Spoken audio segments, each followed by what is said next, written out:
Hello, hello, everyone. This is another edition of the Hidden Artist Village podcast. I'm here with Hristiana. Hello, everyone. Hello, hello. I have taken a hiatus. I'm not gonna lie from like doing podcasts for a minute. I've been doing other things. I've been busy. How has your journey been, Hristiana? Like, oh my God, I keep saying your name like Oh, no, that. it's perfect. You're doing a great job. Okay. How has this year treated you? How's the journey so far? The journey has been, auditions and, hoping, of course, that you hit enough to book. But yeah, a lot of auditions, a lot of commercial auditions since Texas is a very like commercial focused market. I've been growing my YouTube channel. I've also been focusing on that. It kind of became like a side quest that kind of became a main quest, sort of. 2 years ago, I started focusing on like Final Fantasy VII content, right, on the Tana Greek Nose channel. And I interviewed Britt Barron, who plays Tifa Lockhart. I went to this convention, and then I started releasing some stuff like trailer reactions in anticipation of the Rebirth game, and people just really like connected with what I was saying and like my reactions and stuff. And I was like, oh, so I got a lot of views. I got enough subscribers to be monetized and all that. And so ever since, I've tried to focus on like both my acting and the YouTube. I want to do more voice acting too, but when I don't do that or I don't do voice acting jobs, I focus on like using my voice for YouTube because I can easily do that when it comes to like narrations for long form video or just I was thinking of doing like a mock-up of the different characters in Final Fantasy VII using my own voice. So that's something I want to do in the future to kind of like inject more of my acting. But yeah, I just want to use my voice and creativity consistently and let people know about my nerdy side as well. So, Awesome. Yeah, and I have to say I love your channel. Like I think oh, that's thank how you. I got introduced to you actually. I'm not too sure, but I really love the way that you've structured it. And honestly, I learned a lot from Seven from watching your stuff as well, because I didn't grow up with Seven. Like that Mhm. was not my first Final Fantasy game, even though it's like the most popular one. But how was interviewing the voice actress for Tifa, right? Like, how was that? Well, it was awesome, of course. First of all, getting the opportunity to help her out at that convention was pretty awesome, like a dream come true. And then I was worried about how I do because I had never like been a guest handler before. That's what they're called, where you help with autographs and stuff, and transactions. And I was like, oh my God, I hope that this doesn't go badly. I hope I don't make myself look like a fool. And it ended up all working out, thankfully, because I took that leap. It scared me, but I was like, okay, I always have this philosophy of, if it scares you, then you should do it. Within reason, of course. I mean, don't jump Yeah. off a cliff and, expect not to get hurt or something like that. But, stuff like when it Yeah. comes to, just putting yourself out there more, or putting yourself out there in front of people who you genuinely admire. And we got to talk about acting and like our backgrounds and genuinely bond over that and just relate to each other, as humans. And that was cool. And when I interviewed her, it happened to be kind of when we had a slowdown with the lines and stuff. So I was like, hey, do you maybe want to do this? And I set it up, and first round, first go, it went great. Like the shot, the setup of the tripod. So it's like I didn't have to do too much. It all worked out that day, is what I should say. So it all went so smoothly. So that's when Yeah. it's like it's meant to be, right? Sometimes also when you do a film and it like goes so smoothly with all the right people, it's like it's such a great feeling. So it kind of felt like that. It kind of felt like when set goes well, when like a shoot goes well, because that's like the frame of reference I have, I guess, for things working out, things falling into place. Yeah, for sure. And when I think about the Seven remake cast, because if I'm not mistaken, the original Seven didn't have any voice acting. Like the Mm, pixelated game, yeah, like it didn't have it at no. all. I think it wasn't up until Final Fantasy X that voice acting started to be prevalent. And honestly, everyone fits so well. Like I love the entire cast. But I want to talk about you a little bit before I get into Final Fantasy. So I know that you're not only a voice actor. Like I've seen you do like on camera films as well, and I've seen some stills. Like you can get intense. You Yeah. have some range. Like like talk to me about on camera acting too, because voice acting wasn't my first thing either. Like this happened because the pandemic, like a lot of people. But I was mainly theater and film. So talk to me about the on camera world. Are you still into that? Like how did that go? Yeah, I think primarily being on camera is what I love the most. Although of course I would like to do more voice acting because it's insanely fun. So I would say acting in general is my first choice, my first love. But there's something to be said about on camera. There's something to be said about capturing those like micro expressions and just nuances in your performance.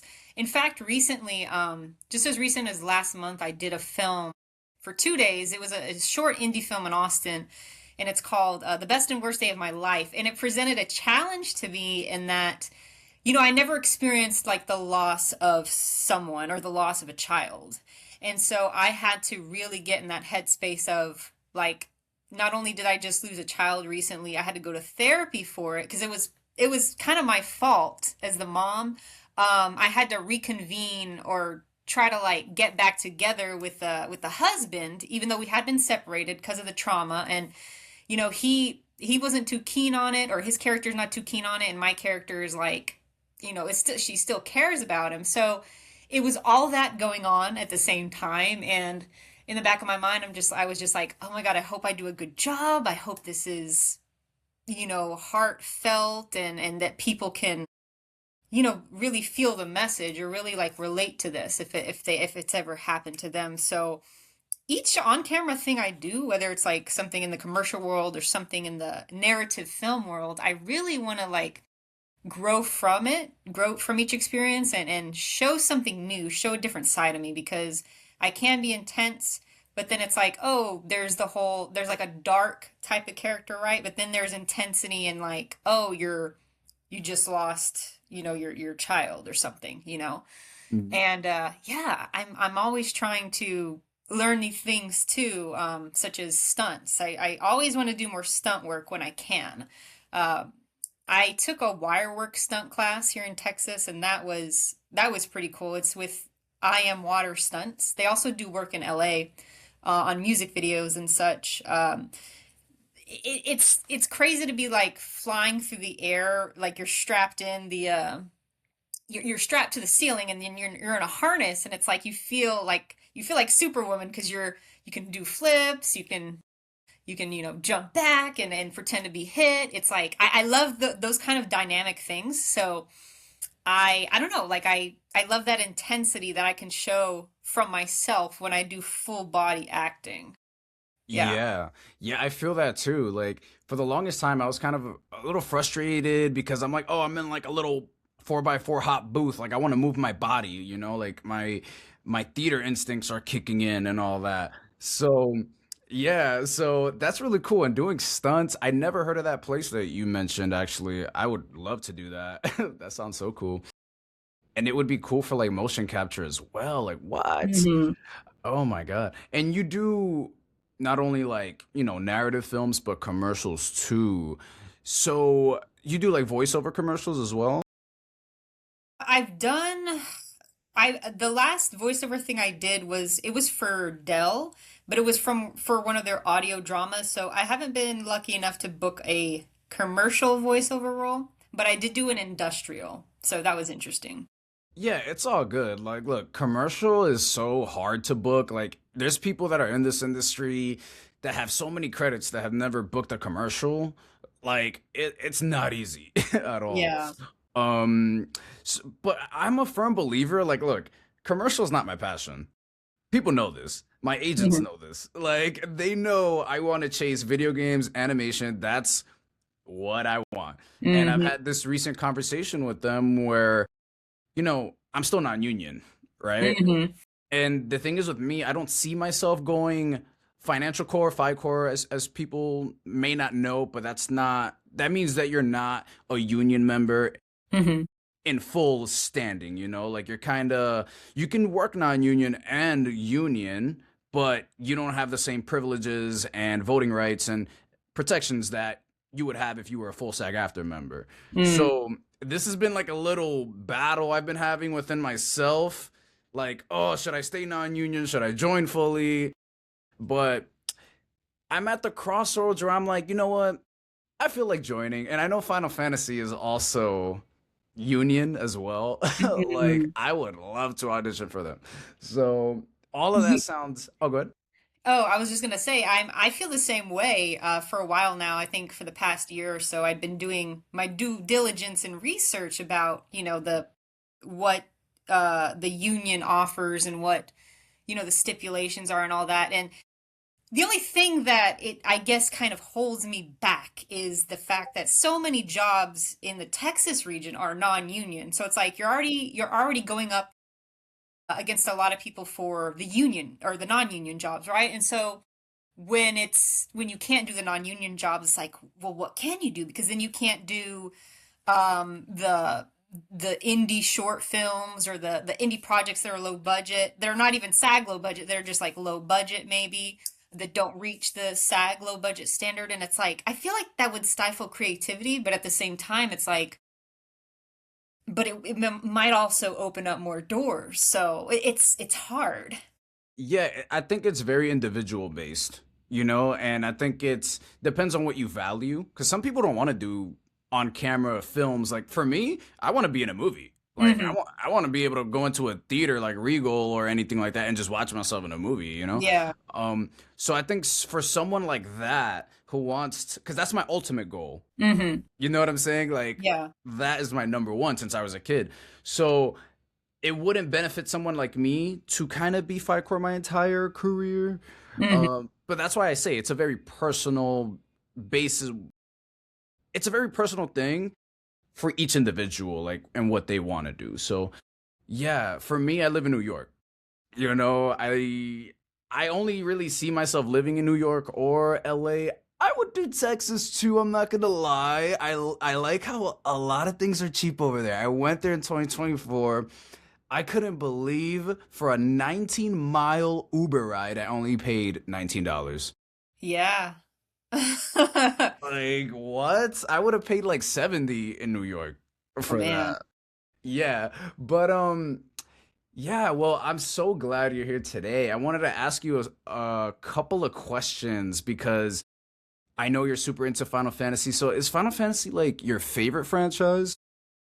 Yeah, it is my favorite franchise, and specifically since Seven has so many like spin-offs and sequels and prequels, like I would say within the Final Fantasy series, it would definitely be Final Fantasy Seven.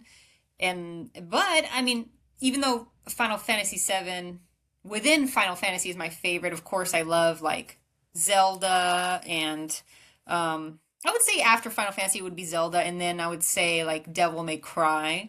So Hmm. it's kind of like I would say those three that are my favorites if I had to choose. Awesome.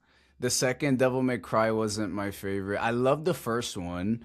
The fifth one was cool too. The fourth one I never beat. But besides that, what got you into like Final Fantasy? Like what started this? So I remember I was in Italy and I was very young.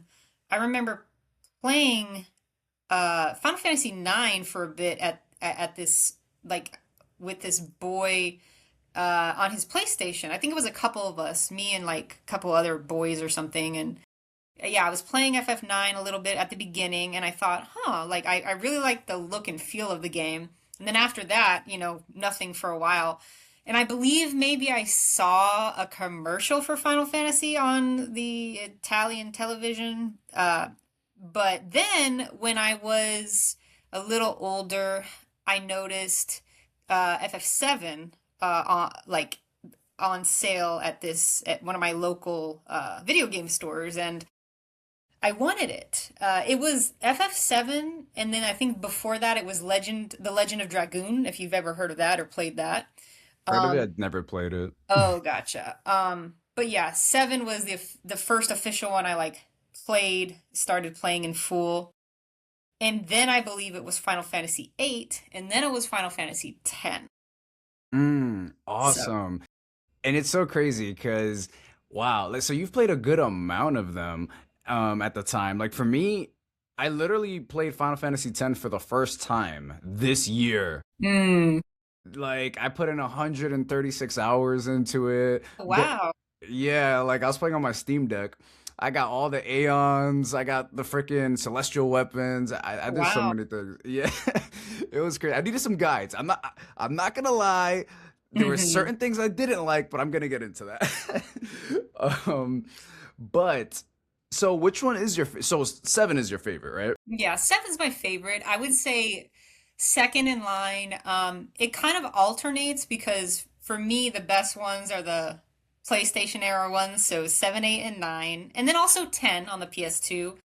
12 is really good too, but it's just more, I feel like, politically focused. It's not as character driven. So, depending on, I guess, what I'm playing, well, yeah, it's gonna be 8, 9, or 10 as my second favorite, but I think 10 inches the closest to second favorite for me, just because I love the sort of environment that they created for that game. It's very exotic and tropical, and I love the water, so I love that kind of environment. And then like Tidus's design, I always really enjoyed it. I also really enjoyed him as a character. Like a lot of people would say, "Oh, Tidus is whiny, this and that," but I don't know. I enjoyed him.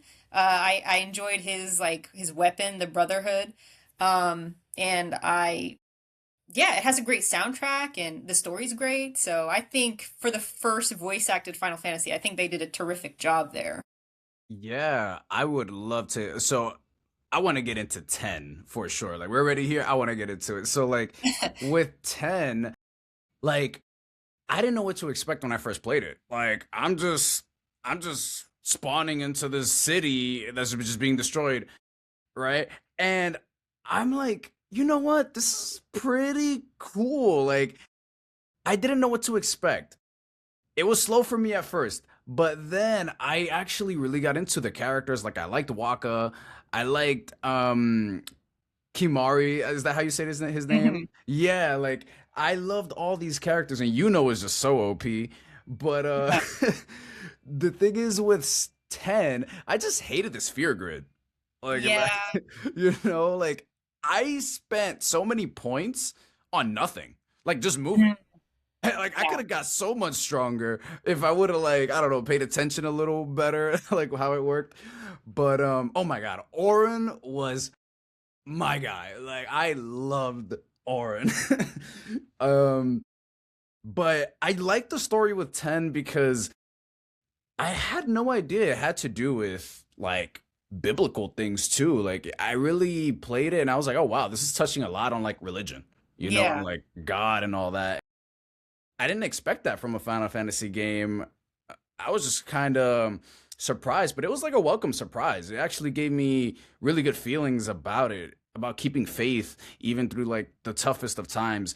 And with sin and everything, people kind of had this they had this how do I say it? It was kind of like this cycle where it was always a sacrifice. And this is how you stop sin all the time. This is spoilers for anybody who hasn't played 10. But I like how they kind of changed it. They kind of changed fate a little bit. So yeah, like and the soundtrack was amazing. Like Wandering Flame, I love that one. And To Xanarkin, mwah, chef's kiss. So how do you feel? Like, do you think 10 story was great? Like, how do you feel about the game over? Yeah, I think that it's like I said, it's probably my second favorite. So I do feel like it's a really good contender as far as like Final Fantasies as a whole. Because look, I actually haven't played every single Final Fantasy, even though it might seem like I have. There's some I missed. Like I have I always had the first and the second on the Game Boy Advance. That was my first like encounter with the first and second one, and then I never played three, four, five, or six. And I know blasphemy because six is often a contender for best Final Fantasy along with nine and seven. Okay. I still intend to play six, but yeah, I think that 10 is still a pretty strong contender. Good characters, like you mentioned, a lot of them, like Waka and stuff, even though he was, a religious fanatic or he was so like gung ho about Yu Yevon, it was kind of, it was, I guess, in a way, like it made him more human because there's people like that, and then there's people like obviously Titus who are like really naive and they don't know what's going on. And I mean, he was only 17, so it's like he didn't he found out along the way, and then he finds out he's just a dream of the faith. I mean, what the hell? Yeah. But the soundtrack too is usually one of the strongest things about Final Fantasy, and like Nobuo Uematsu, like he's definitely a mainstay on my music playlist, like in general. In like Otherworld is such a great track too, when you're fighting Jecht, or at the beginning when the opening starts and Tidus is in the Blitzball Stadium. Like actually that's one of my favorite openings from Final Fantasy. And then Otherworld plays. I think it's a really great rock track, but yeah, it's just the way the world draws you in. And Final Fantasy in general does that pretty well, but it's like I have to give it to 10 for the uniqueness of the world. And also, fun fact that I don't know if you knew this, but 10, as per the writer of 10 and FF7, Nojima, he linked the two together like in a distant like 10 is the distant past, or connected to 7 in the distant past, possibly on like another planet. So the ancestors of Shinra, like Shinra, the Shinra company in 7, they supposedly, traveled from probably Spira to what is now known as FF7's worlds. Like and that happened in the distant past. So I always thought that was interesting because I was like, that makes sense because the far plane in 10 and the live stream in 7, those two concepts are kind of the same. So I thought that was really cool of him to like link those two together. Wow, that is crazy. I did not know that. Yeah. Oh my God. Now that I'm thinking about it, that is insane. And and going off on that, like, so is it safe to say that you think the best Final Fantasy is either 7 or 10? For me, it's 7 just because, well, I say 7 is like, 7 beats it just because for me, like, each character is super cool. And I just think, even though like I enjoy Tidus and Yuna's love story, I think they have a great progression throughout the story. Cloud and Tifa are just my top, and I love how their stories are so intertwined and so meaty. Like even as individual characters too, they just have so much backstory in the way that FF7 has been expanded upon and such. Um, it like 10 doesn't have as much of the backstory, although it does have the sequel in 10 too. But I just love how the characters are in 7, how they interact, and uh, the aesthetic of it and the world, even though like I said 10 has a great world, but just 7 is, I don't know, it just affected me in a different way. It made me so gung ho for Cloud and Tifa and just all the rest of the characters. I just thought they were the coolest thing. So iconic with the designs, but the designs in 10 were pretty good too. Like you see the Tetsuya Nomura influence, like for example with the belts, like in Tidus's outfit, and like Lulu with her belts. Lulu. Let's not speak about Lulu because she's amazing. Oh, Yeah, but yeah. I loved her aloof kind of personality, and just I just loved it.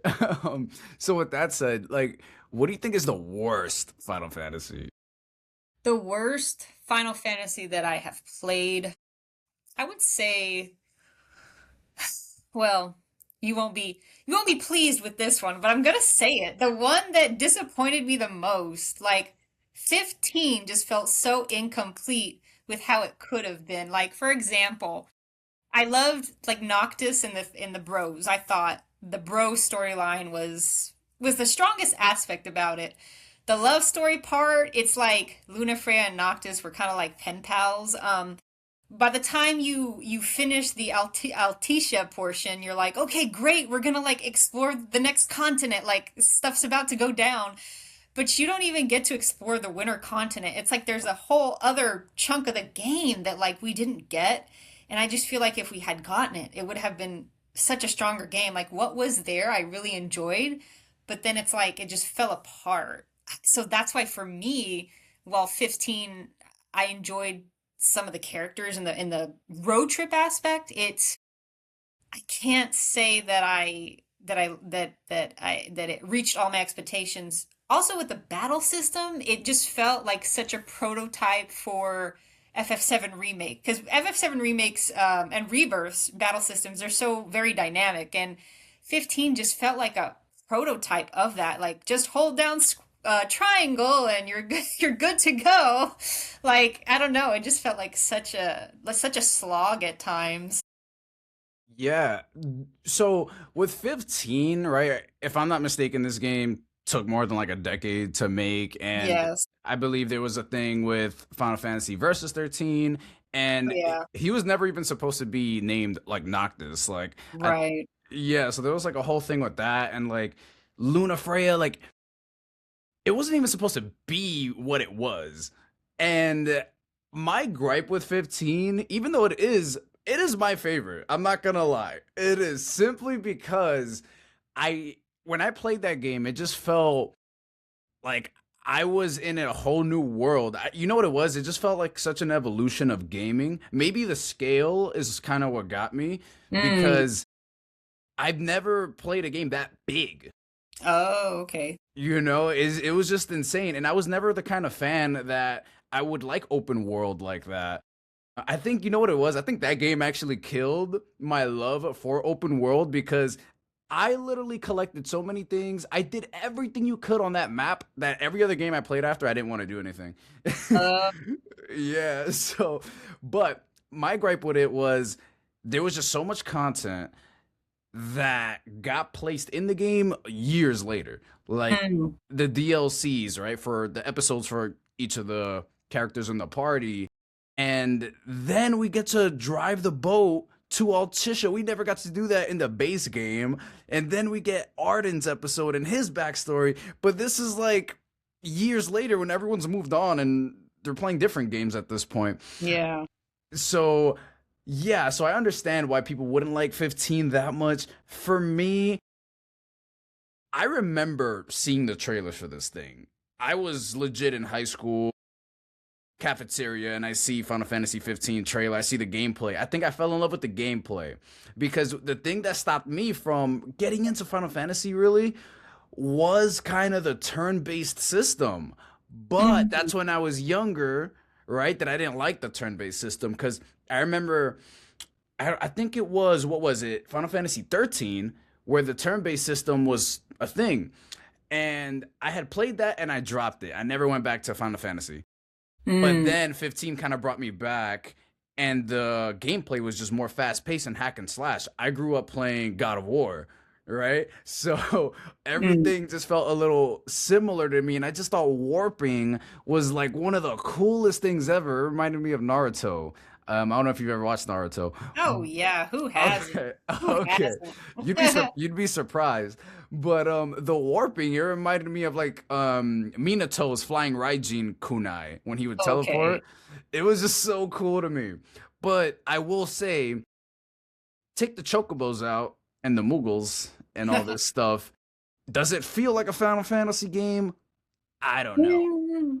It well, you got those designs where you're like, oh yeah, Nomura designed them. Like if you had, known how he designed in the past, but you're like, yeah, okay, that's Final Fantasy.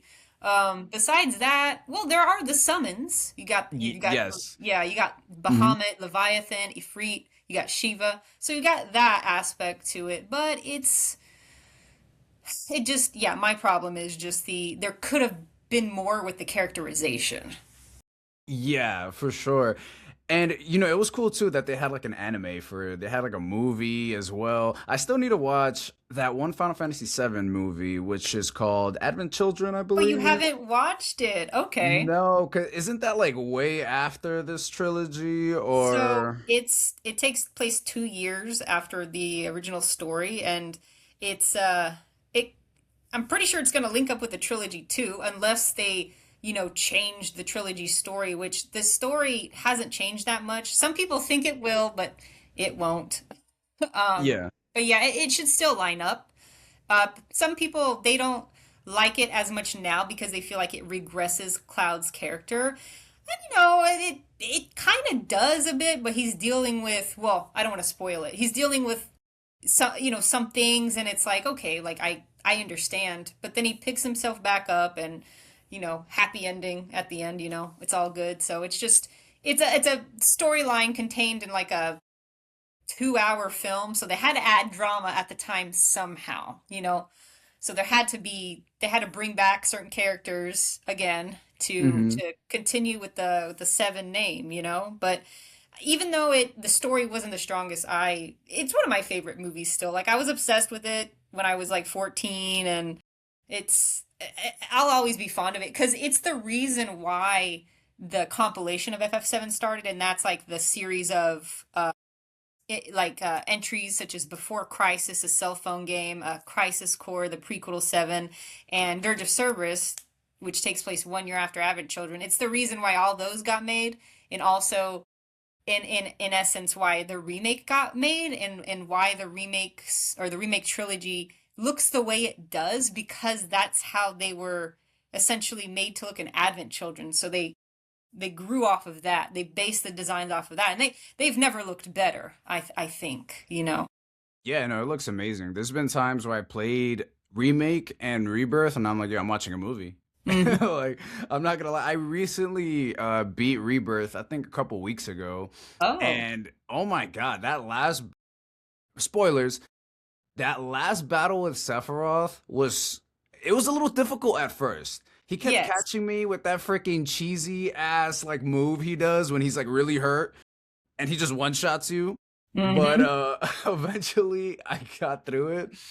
But I will say Rebirth doesn't have the replay value that Remake has. Like, Mm. I see myself playing Remake more, and just the battle theme in Remake, I get hyped every time. Like, music is such a big thing for me. Not saying that the music in Rebirth isn't good, but it's not, I don't know, it's not hitting for me when I'm in the battle like Remake was. I had the same feelings. Rebirth has obviously the open world, and I haven't even completed every mission for Rebirth. I actually haven't even replayed Rebirth after the first time because it's so long. And I've replayed Remake several times, because of the completionist in me, and the fact that Remake, because it's more linear, it was easy to replay.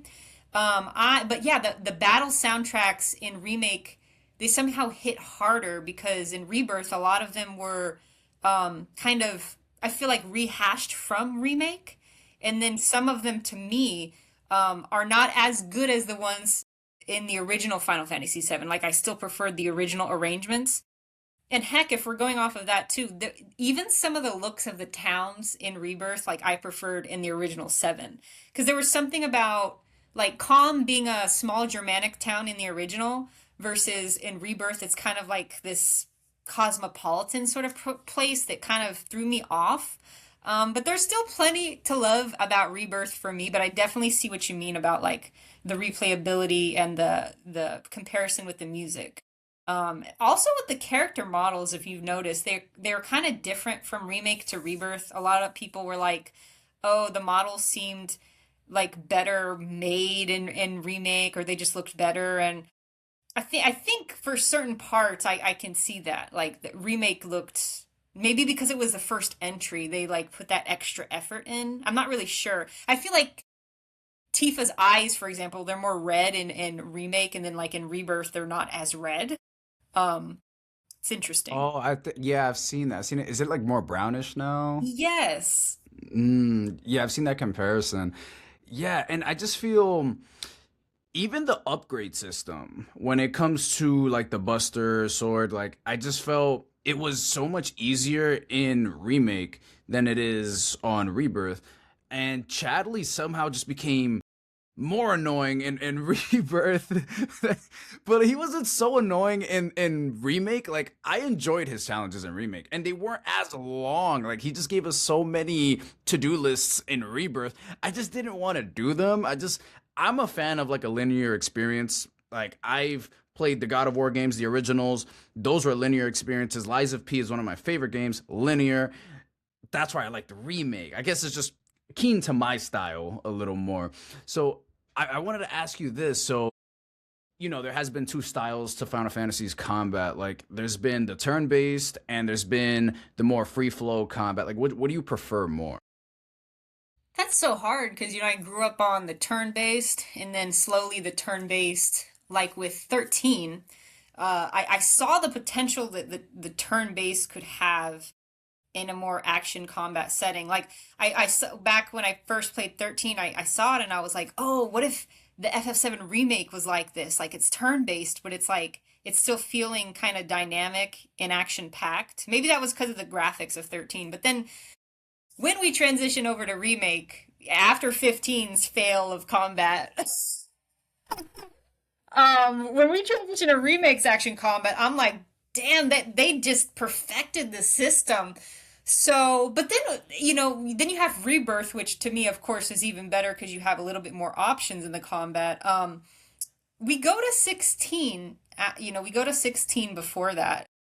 And they wanted to combine, like the Devil May Cry style with the Final Fantasy turn-based. And to me, like it was okay when you think of it more like maybe Devil May Cry style, but for Final Fantasy, I was like, it feels kind of lonely because I miss the other party members. So for me, a happy medium, maybe I'm cheating with this answer, but it's like, for me, a happy medium is like still having that like active time combat in Rebirth or Remake, but also running around the field and feeling like you are you're just like doing pure action moves, but you still have to wait your turn. That's the thing. It feels like pure action, but you're waiting. It is turn based. So it's like this system where both has been implemented. So I guess that's my answer, a combination of the two.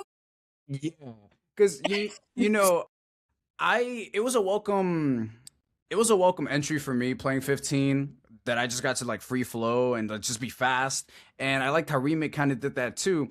But then I played 10, and I gotta say I really did like I came around to the turn-based system, especially when it makes sense, because I like elemental attacks. Like let's just say an enemy's like weak to fire, okay, like it makes my brain work. Mhm. I can use Lulu, I can use Yuna, I can even use the other party members, but there's no need. They're not magic users. But I can use them, and everyone kind of just feels important instead of just putting people on the back burner. Because I'm not gonna lie, when I played the remakes, sometimes I don't use people. I don't use Yuffie. I don't use Kate Sith, like, how do you say the name? Kate Sith. Kate Sith. Oh my god, I hated to play as Kate Sith in Rebirth. I couldn't. Whoa. That was like the worst section for me. Yeah, it was a little confusing. Yeah, it's just what it was. I don't think I was a fan of like the combat for Kate Sith, but besides that, I didn't use Kate Sith much or Yuffie.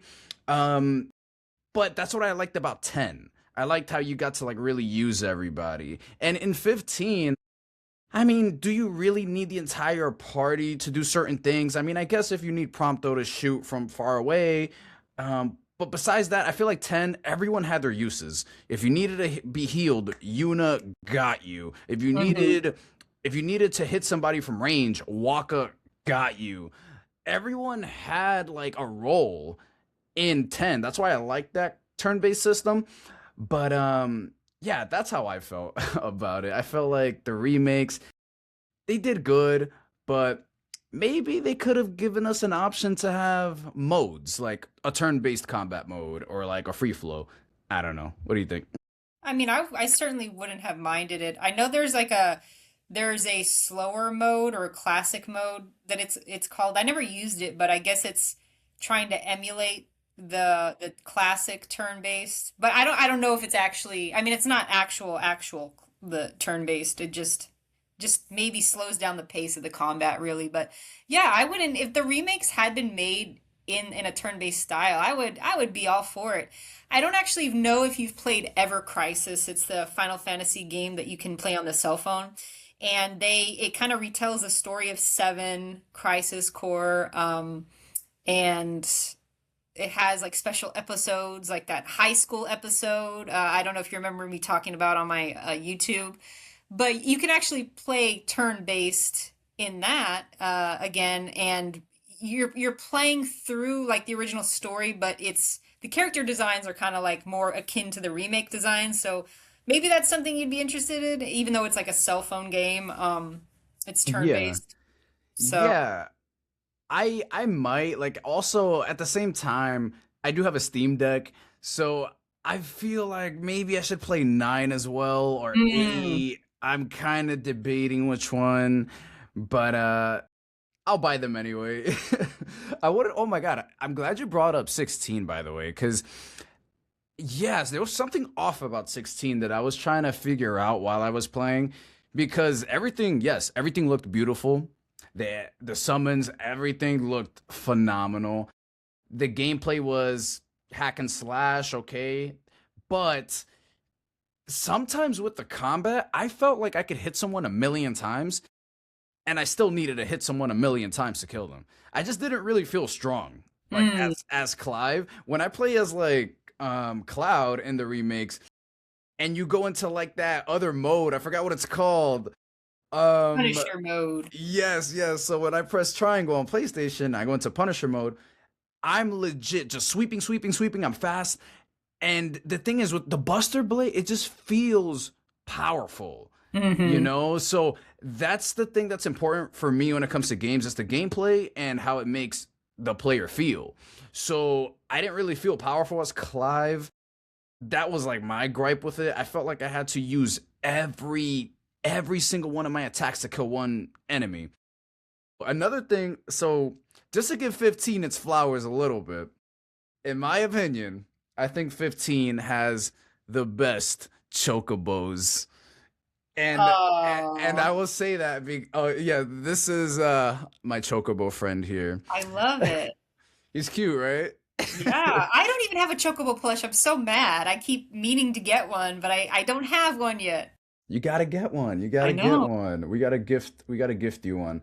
But I was gonna say, so the reason I say that we had chocobo races, they could jump, they could fly, and they couldn't do that in 16. I was a little disappointed with that. Yeah, it's yeah, it was and then in 15 I liked how you could I don't know, I don't remember if you could choose a color in 16, right? You couldn't choose your Chocobo color. Not that I remember. I don't think so. I Yeah. don't think so. I don't remember. I played that game like 3 years ago, but I know in 15 you could. Yeah, in 15 it reminded me of 7, Hmm. the original 7 where you would do chocobo breeding and you could choose the color of the chocobo and I Hmm. loved how you could choose green kind of like as a throwback. Well, for me it was like a throwback to my 7 days. So I named my 15 chocobo Raster. That's the one I made as a kid in 7 and I was like, "Oh, this is cool." Now I know what like Raster would have looked like. Um Yeah. back then. And I think they're going to implement maybe chocobo breeding for the third part of the remake series, but we'll see. Got it. Well, I have a couple more questions for you. And so this came up while we were having the conversation. I see the posters behind you as well. Yep. I is Zach one of your favorites? Yeah, Zach, I feel like, ever since I played Crisis Core, he became one of my favorites. Well, no, actually, I scratched that. I mean, when Advent Children came out and he had, some screen time in the original version of that, and Last Order came out, and you could only see that with from the Japanese copy of the game. That was the anime packaged with Advent Children. He was obviously so cool there. So I appreciated how they were bringing him to the forefront. And then when they brought him out even more for Crisis Core, I really appreciated his like happy-go-lucky personality, the way that he wanted to be a hero, but he didn't like Shinra's ways, because they're corrupt. And he really had like, I mean, it was a game on the PSP, so you couldn't really go deep into the characters, but he had to do a little bit of soul searching, and of course, such a good character then meets such a tragic end. And he passes the Buster Sword on to Cloud. So, of course, like he's going to be one of my favorites because I love Cloud too. Like, Cloud is my absolute favorite, but Tifa's getting up there. I mean, with how they made her shine in Rebirth. I mean, Tifa was always one of my favorites, but they made her writing in Rebirth was just so good, and I am just so excited for what she's gonna do in Revelation. Well, Yes, yes, that actually got revealed recently. And yeah, the reason I ask about Zach too is not only because there's a poster there, but also the other question that came up was like, who do you relate to the most in Final Fantasy? Because for me, I feel like it's a combination between Cloud and Zach. Because I'm like Cloud when you don't know me for the first time and I'm a little reserved, but then when you do get mhm. to know me, I can be my extroverted self, like Ooh. Zach. Yeah, so Yeah. who do you feel like you resonate with? That's a very good question. I feel like, well, I definitely relate to the Cloud thing too because, well, like as a kid, when Cloud was a kid, he thought he was isolated from the rest of the children or the rest of the village for like being different. He was one of the only children that like didn't have a father, so he only had his mother. So that right there in a small town was like, okay, you're an outcast. And he wanted to stand out, or he felt like he was just different. So like I felt like a lot of the time that I felt like different, and that I maybe felt a little isolated from my peers. So I think that in that way I really relate to Cloud. Um, and I can be like, I guess, intense, or I can come off as intense, like if you don't know me, kind of like how you mentioned there. But then I do have like that extroverted side once you get to know me, and I like to joke around a lot. So, I mean, that could be also like when Nanaki, he hides behind this exterior of like, oh, I'm an old wise dog cat creature, and then he changes his voice and you find out he's young for his species. I just really love how he's so like childlike, and how that side of him shows when he's comfortable with the rest of the party. So I guess like Cloud and Nanaki. Okay. Yeah. Awesome. All right. So, what can make the series better going forward, in your opinion? I think that having more original plot points, like not just, oh, we're gonna fight the personification of God at the end. Ultima was okay in 16, but it's not like he had an interesting backstory like Sephiroth that kind of made you sympathetic towards him. So to me, Ultima was like, okay, whatever. And then less recycled like character designs from old beloved characters. Like, I mean, okay, I enjoyed Jill as much as the next person, but she's not Tifa. She didn't even get to like kick ass or even have, half the backstory as her. So if you're gonna have, the female protagonist, like use her for something, so make her, just as well written as Tifa, or just as, prominent as a character as like Lightning in the 13 series, because she was made to be, or she was compared to a female Cloud, but she has her unique characteristics and story. And I also loved Fang from 13 as well, because while she wasn't as serious as Lightning was, she had, that similar strong character. So I would just like to see more strong female characters as well, and also bring back party members, because that wasn't it with 16. Like, just playing as Clive wasn't it for me. I needed to play as Jill, as Joshua. Like, I needed more characters. Yes, I honestly I agree. I think 16 would have hit more. I just think there wasn't enough variety when it comes to combat. It got kind of boring, I'm not gonna lie, like halfway through the game, but I just got through it, you know? Um, but yeah, that's all I have right now. Is there any other games that you'd recommend, like underrated games that people should play? You know, if I'm gonna recommend uh any games, I guess they would be JRPGs that I remember playing from the past. I mean, uh I remember playing like Legend of Legaia 2. It's the Legend of Legaia Dual Saga was originally on PlayStation 1, and then they made one on PlayStation 2, and I don't think it was that popular, but I liked inputting like the arrows. You input like arrow movements for attacks.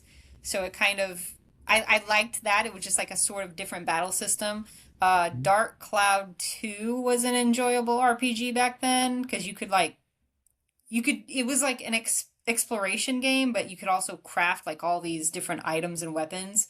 And then I remember also really liking Rogue Galaxy as well. So yeah, just PS2 RPGs. If you go back and want to play a systems catalog of RPGs, like definitely don't skip out on the PS2 era. I feel like that was one of the strongest eras for JRPGs, especially.